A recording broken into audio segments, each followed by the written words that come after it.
తొందరలో మీ అందరికి ఒక పెద్ద సర్ప్రైజ్ అయితే ఇవ్వబోతున్నాను. అదేందో మీరే గెస్ చేసి కిందైతే కామెంట్ చేయండి. దానికోసం నేనైతే షాపింగ్ చేద్దామని మదనకైతే వచ్చిన. నాకు షాపింగ్ చేయాలంటే మదనకు వచ్చేస్తా. ఎందుకంటే మస్తు షాపులు ఉంటాయి కదా, అన్ని షాపులు వెతికి వెతికి నాకు నచ్చిన శారీస్ కానీ ఏదైనా తీసుకుంటా అనమాట. ఇంకా నా షాపింగ్లో నేనుంటే మా ఆయన తిండిగోలైనా మా ఆయన అనమాట. ఎప్పుడు వచ్చినా సరే నువ్వు షాపింగ్ చేసుకోవాలని నన్ను వదిలేసి ఆయన తింటూనే ఉంటాడు నాన్ స్టాప్. నేనైతే దగ్గర ఒక 2-3 గంటలు అయితే షాపింగ్ చేసినాను. పిల్లల్ని అయితే ఇంటి దగ్గర వదిలేసినాను. ఎందుకంటే పిల్లల్ని షాపింగ్ తీసుకొచ్చినాను అనుకో, పిల్లలు అసలు షాపింగే చేయలేరు. అందుకోసం అత్తమ్మ దగ్గర వదిలిపెట్టిన. నాకేంటంటే ఇక్కడ తక్కువ బడ్జెట్లో మంచి క్వాలిటీలో దొరకాలని మస్తు వెతికి తీసుకుంటాను. ఇంకా నాకైతే షాపింగ్ అయితే కంప్లీట్ అయిపోయింది.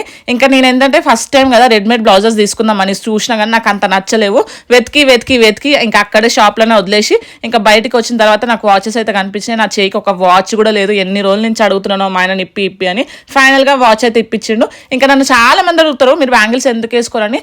బ్యాంగిల్స్ వేసుకుంటే పుట్ట వలిగిపోతే నాకేందో చిన్నపిల్లలు ఉన్నారు కదా, మళ్ళీ వాళ్ళకి కుచ్చుకుంటుందేమో అని బ్యాంగిల్స్ ఎక్కువ వేసుకోను, జస్ట్ గోట్లు వేసుకుంటాను. ఇంకా నాకు ఇక్కడ ఇయర్ రింగ్స్ మంచిగా అనిపించినాయి. ఇంకా ఇయర్ రింగ్స్ కూడా తీసుకున్నాను. షాపింగ్ అంతా కంప్లీట్ అయిపోయింది. ఇంకా మదన నుంచి ఇంటికైతే బయలుదేరినాం అనమాట. ఇంకా వచ్చేదారిలో దిల్సుఖ్ నగర్ జ్యూస్ తాగాలనిపించింది. ఇంకా అక్కడే ఉండి జ్యూస్ అయితే ఆర్డర్ పెట్టుకున్నాను. ఇంకా మా ఆయన అయితే హెల్దీ ఎప్పుడు తిన్నాడు కదా, ఆయనకి ఏంటంటే హోరియా మిల్క్ షేక్ తీసుకున్నాను అనమాట. ఇంకా అది అయితే తాగేసిండు. ఆయన తాగుతుంటే నాకు కూడా తాగాలనిపించింది. కానీ నేను ఫ్రూట్ జ్యూస్ తాగి ఇంటికైతే వచ్చేసినాం.